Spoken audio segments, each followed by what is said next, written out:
Who is the great magician who makes the grass green? E prime is English without the use of any form of is or being. We're trapped in linguistic constructs. All that is metaphor. I believe somebody said that before me. I've decided we can't get beyond words. What we got to do is get more cynical about our words. You'll find that by dispensing with is and trying to reformulate without is, you just naturally fall into the kind of expression which is considered acceptable in modern science.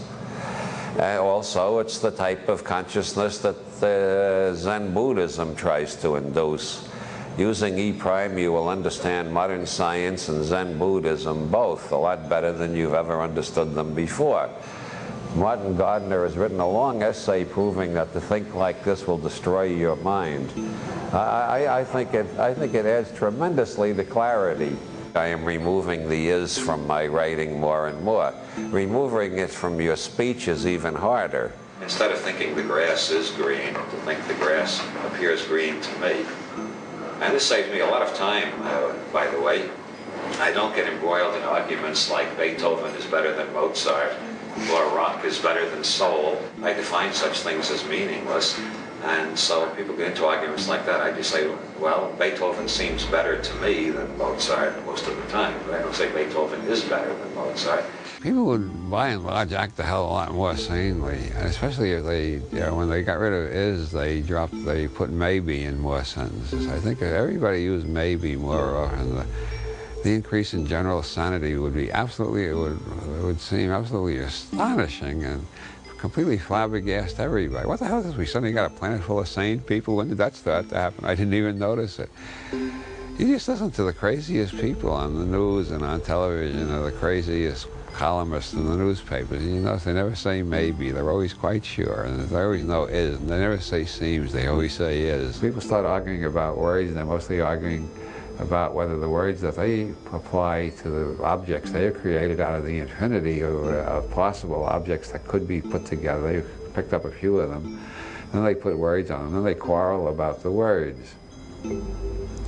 And if these people get to the stage where they're willing to kill one another over the words, they should be put in a nice quiet home in the country with kindly doctors and beautiful nurses and good sedatives. But generally they end up in government mansions and start bombing one another. Or they lead religious crusades for the true faith and kill one another with swords or some such thing.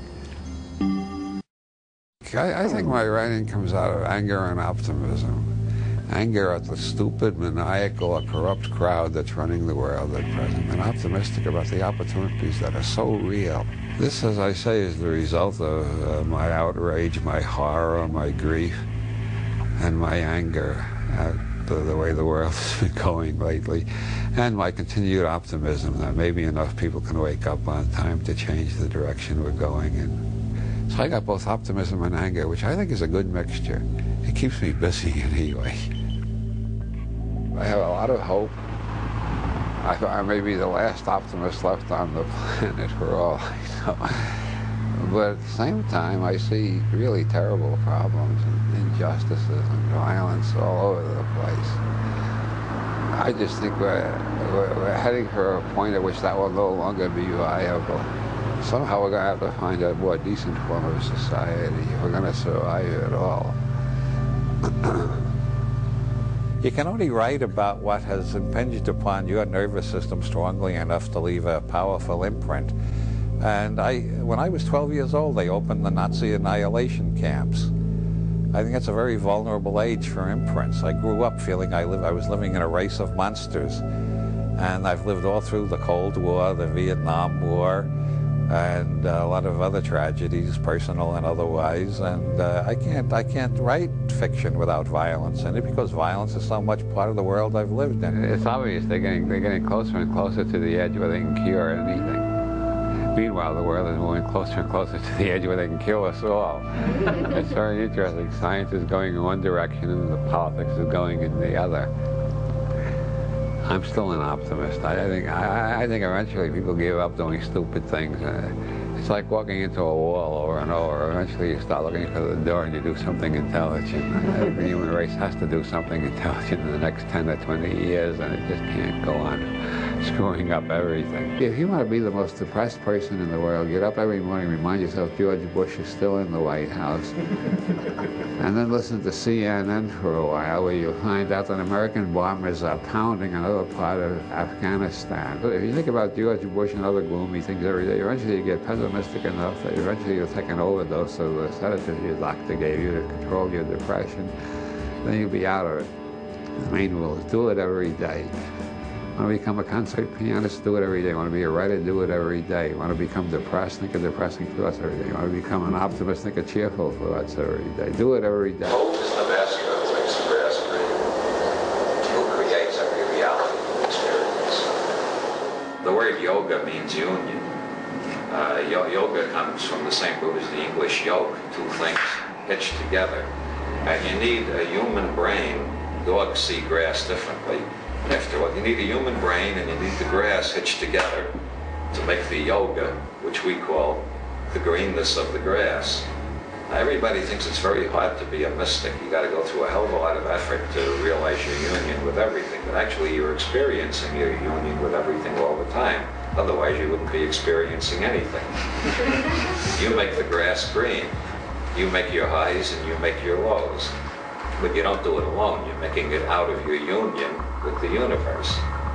And so everything is a coincidence of contraries. It's a coincidence of you being there and the universe being there. And everything is one at the same time, because there's no green without the grass and there's no green without you. So the greenness is a transaction that ties you and the grass together. There's an infinite expanse of signals flooding into our nervous systems and being processed by a higher neural centers in the brain. We're all organizing and orchestrating it according to our own particular life history, our genetic background, our early imprints, our conditioning, our learning, and any re-imprinting techniques we may have learned since then.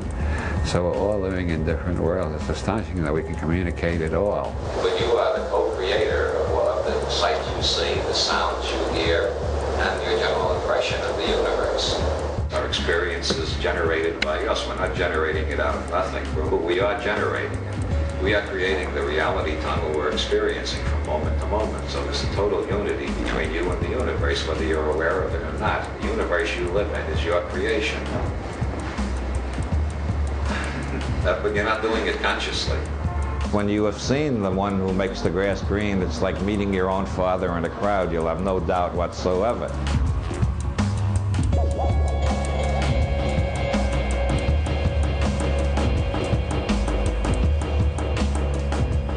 Nasruddin went galloping through Baghdad one day on his donkey.